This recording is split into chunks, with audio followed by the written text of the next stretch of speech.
यस्य स्मरण मात्रेण जन्म संसार बंधनात् विमुच्यते नमस्तस्मै विष्णवे प्रभ विष्णवे।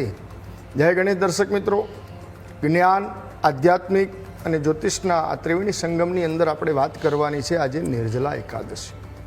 આવતીકાલે જે નિર્જલા એકાદશી છે એ સૌથી શ્રેષ્ઠમાં શ્રેષ્ઠ જે એકાદશીનું નામ કહેવાય એ નિર્જલા એકાદશી, કેમ કે જે આપણી 24 એકાદશીઓની અંદરથી આ જે નિર્જલા એકાદશીનું જે વ્રત કરવાથી આપણને આ 12 મહિનાની 24 એકાદશીનું વ્રતનું આપણને ફળ પ્રાપ્ત થતું હોય છે।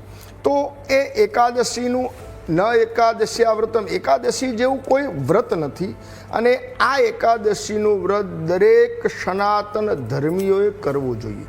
કેમ કે ઘણીવાર એવું બનતું હોય છે કે વ્યક્તિ એકાદશીનું વ્રત ન કરી શકતા હોય તો આ એકાદશી કરવાથી, નિર્જલા એકાદશી કરવાથી એનું ફળ પ્રાપ્ત થાય છે। તો કેમ એનું મહત્ત્વ, એની ભાગવતજીની કથા કઈ બતાવે છે?